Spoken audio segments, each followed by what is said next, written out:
Okay, so in the last class we had been looking at different ways that you could encode text, and we talked about how there are lots of different schemes for doing that. But mostly we have settled on the standard known as ASCII, or the American Standard Code for Information Interchange. The problem with ASCII is that it only went, it was a 7-bit code that coded characters from 0 to 127. It only dealt with English characters, English language characters. And so if you were doing stuff in French or German or whatever, you had problems. So country by country, people extended ASCII and came up with their own coding systems where they used the standard ASCII table for the first half. Used 8-bit codes. You'd use ASCII for the first half of the table, and then whatever they were having themselves for the second half, which was fine for many, many years because computers didn't really talk to many other computers outside of their own country.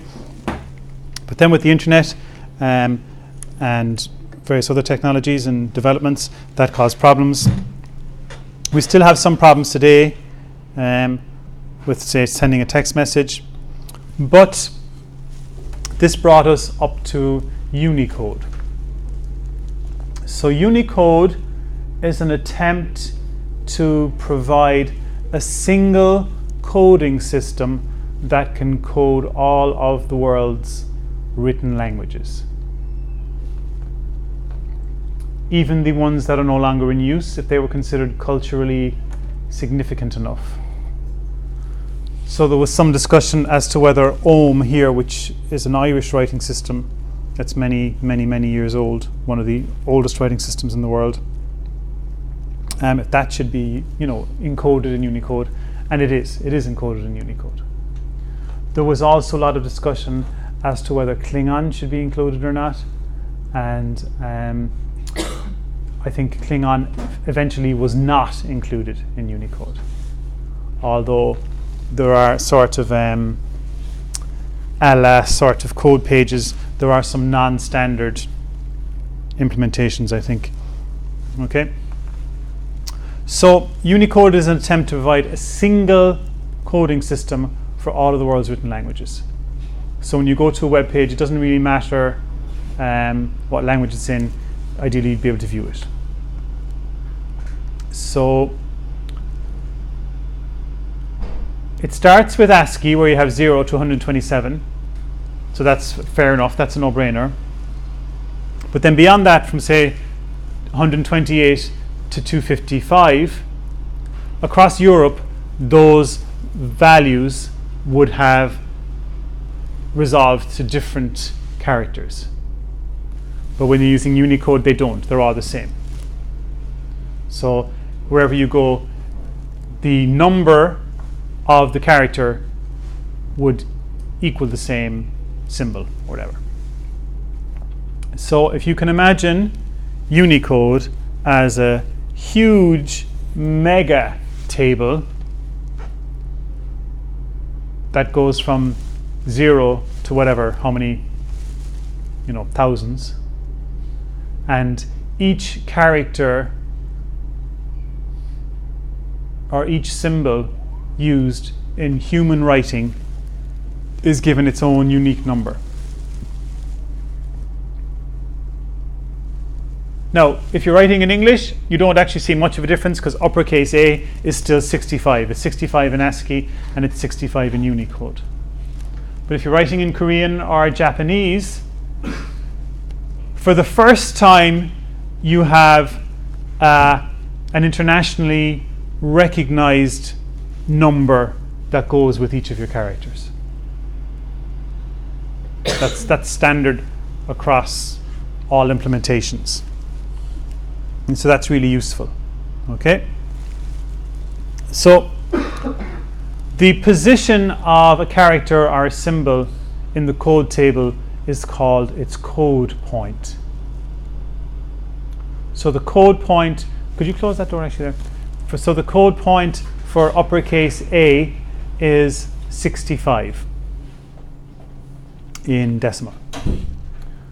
The code point for lowercase a is 97.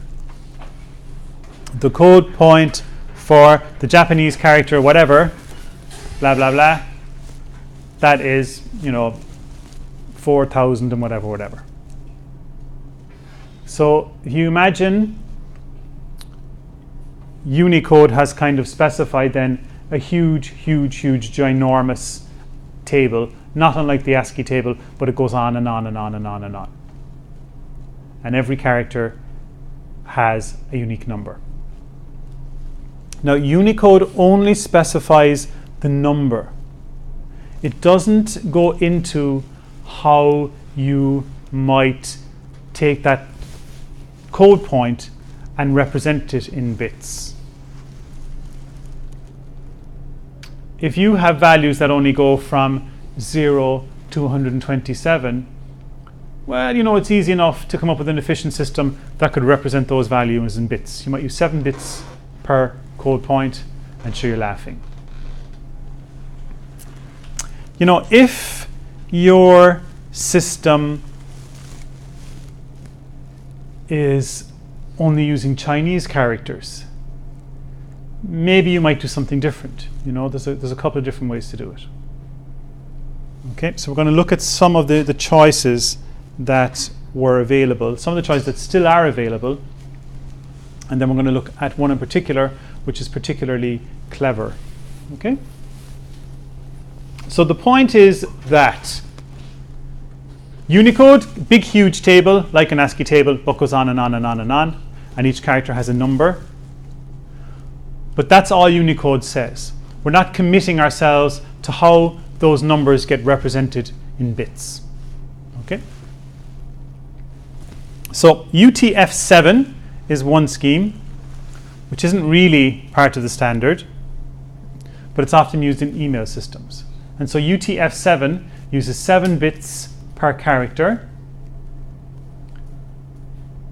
So it's brilliant for English, but if you use anything with accents, sharp S's, acutes, grabs, whatever, it all falls to pieces. But if you know your text is only in English, it's super efficient because you've got 7 bits per character. So it's popular, but it's not part of the standard really. So UTF-32 then uses exactly 32 bits per character. And if we were to get out our calculators, we could figure out how many possible values you could represent with 32 bits. It's 2 to the power of 32. So it's like, I'm not going to embarrass myself by attempting that in my head, but I mean, we've got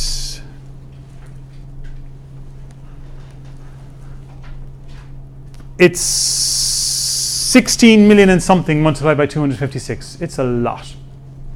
Okay? So millions and millions and millions.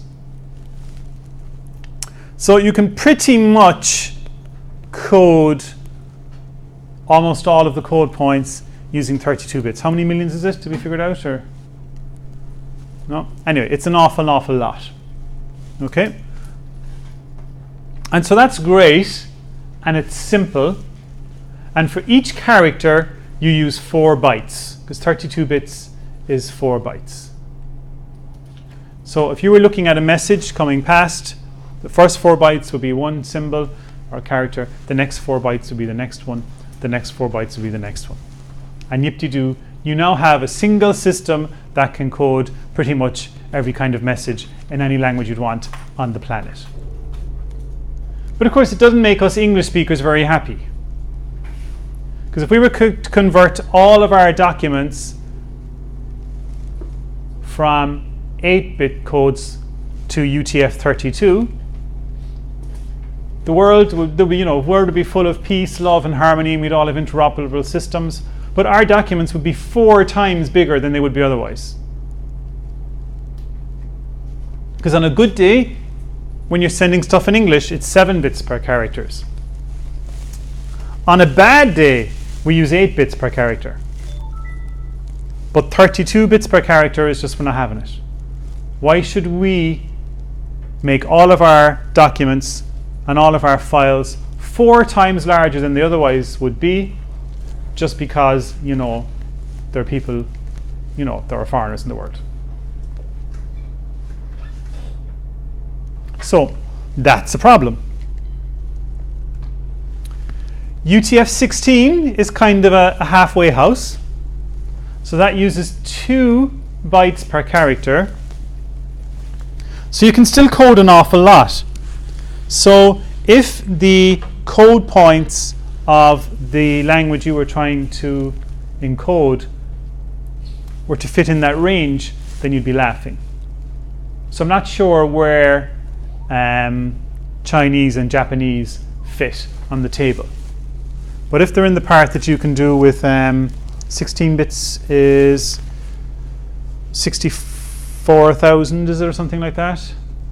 So if Chinese and Japanese fit within the first 64,000 code points, when you have English, Portuguese, Chinese, Japanese, that's, you know, the 4 most popular languages on the planet there.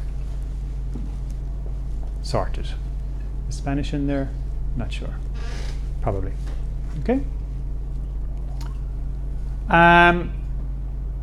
Again, though, you're asking the English speakers to double the size of all of their documents, which we know they're not going to do. So then we came up with UTF-8, which is a very, very clever solution to keep everyone happy. It makes it possible to encode any Unicode code point, but at the same time code English very, very efficiently. So UTF-8 allows us to have our cake and eat it. So it's a system that can code Chinese, Japanese, Korean, anything you want. One system that can do all that, but that doesn't flatter the English speakers by making them increase their documents by 4 times. Unfortunately, of course, it means then if it's that clever, there must be some work involved, some processing involved. But it's really it's quite clever. So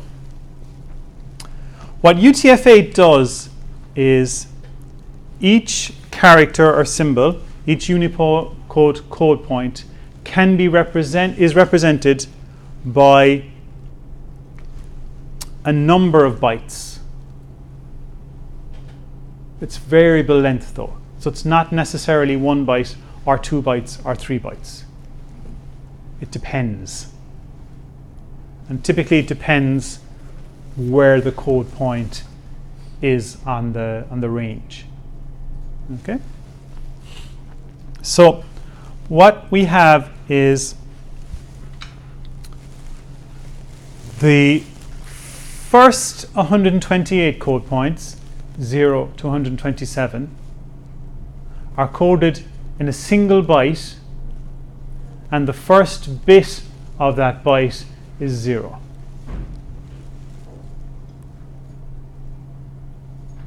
So there are 2 kinds of bits really.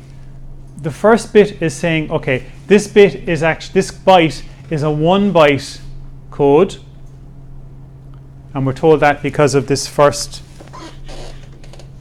bit here, and then the remaining 7 then are the actual value you're interested in. So we sort of have like a header almost and a payload. And so we do this for all of the code points 0 to 127, which is the bog standard ASCII table. So with UTF-8, you have your bog standard bottom half of the ASCII table, the 0 to 127, and you code that in an 8-byte code, and you make the first bit 0. So off the bat there, any document that doesn't have a foreign character in it, that only has English characters in it, can be coded using 1 byte per character. So yip-de-doo, the English speakers are happy, we can move on. Crisis averted. Okay. What happens then for the rest of the code points? So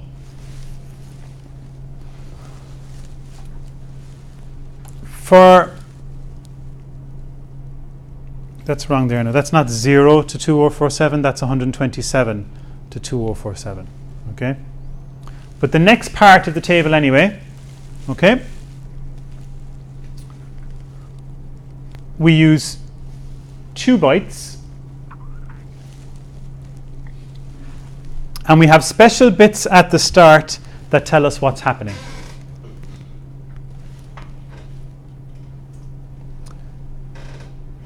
So the first byte we call the leading byte, and then the next byte is a continuation byte. So this 110 here tells us that this byte is the first of 2. Okay? There's a 1 and a 1. Remember, if it was in the other part of the table, it was starting with 0. So if the first bit is 0, you know it's a 1-byte code. Next up we have 110. This tells us then that this is the first of 2. Because they're variable length codes, we wouldn't know where to stop otherwise. So this is telling us that this first byte is the first of 2. And we have 110 to tell us that. And then this 10 here tells us this is a continuation byte. So this isn't the start of a symbol, it's the rest of the data, ones you had before. This might make a bit more sense when we see it in practice. Okay?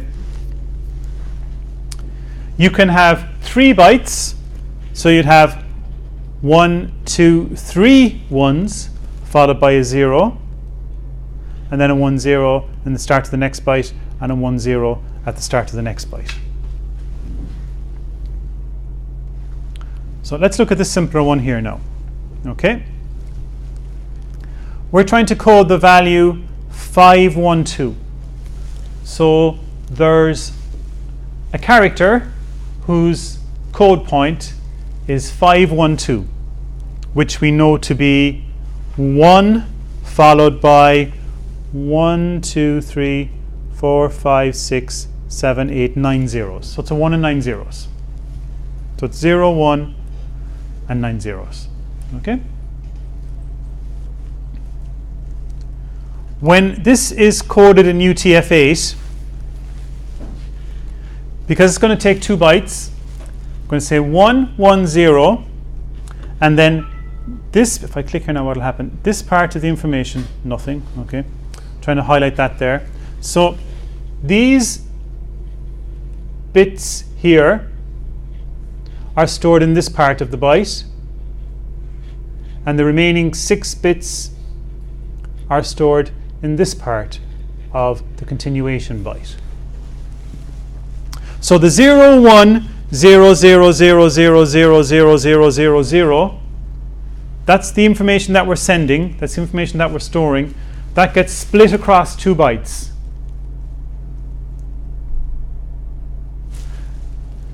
So it's like being split up into 2 envelopes almost. It's too long to fit in one envelope, so it gets split up, put into 2 envelopes, and then on the outside of the envelope here, pretty much we have 110 to say this is 1 of 2, and then 10, this is envelope 2 of 2.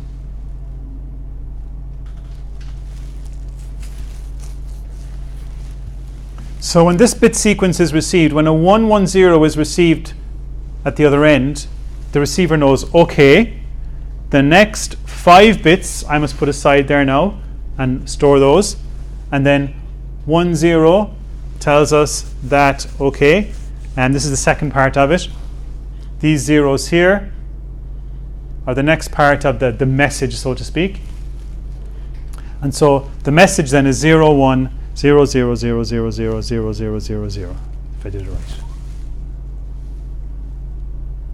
which is 512.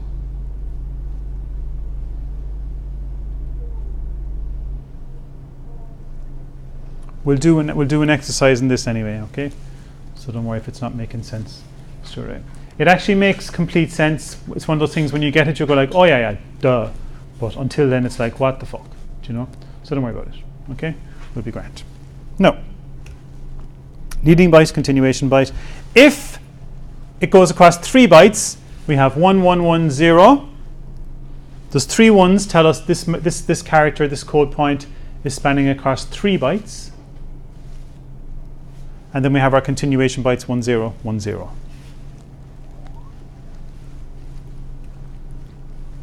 Okay, so 3 ones means it goes across 3 bytes, and then we have a continuation byte, If we have 4 bytes, then we have 1110 in the leading byte, and then we have 3 continuation bytes. So these bits here are like metadata, kind of. They're giving us information about the bytes, and then the information that we're interested in is stored in the remaining leftover bits. You could go to 5 and 6, and get a bit carried away. Eventually, it was decided to just restrict it only to 4 bytes. The original plan was you could kind of keep going until 6. We just said, no, just keep it to 4 now. Take it easy. So with UTF-8, the characters or symbols that have very high code points need several bytes in order to encode them. But the characters that would be used for English still only need 1 byte. So it means that documents in English are still small. So systems used primarily by English speakers are happy to adopt this scheme. But it's also universal in that it can be applied and used in systems where they need those high code points. Also, what's useful is that if a UTF-8 document is read by a system that can only read ASCII or only read the 1-byte codes,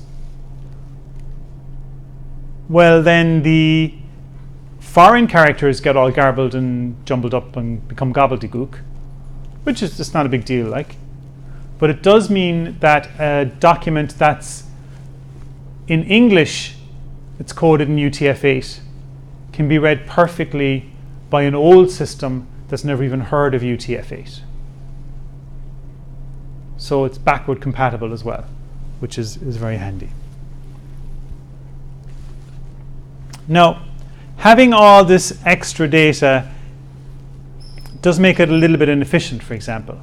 If you knew, for example, that you were going to have 4 bytes, right? You could say 1110, and you know this was the first of 4 bytes. Well, you could just have the 4 bytes, couldn't you? Instead of wasting bits, marking them as continuation bytes. But one of the reasons we do that is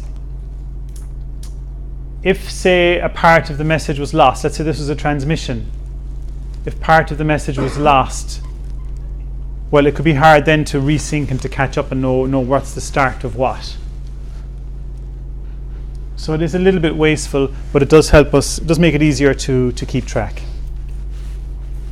So here is a message that we're going to encode, or decode rather. So what I'll do is I'll go to my office and we'll get a marker. How about that? And we'll decode that. Okay.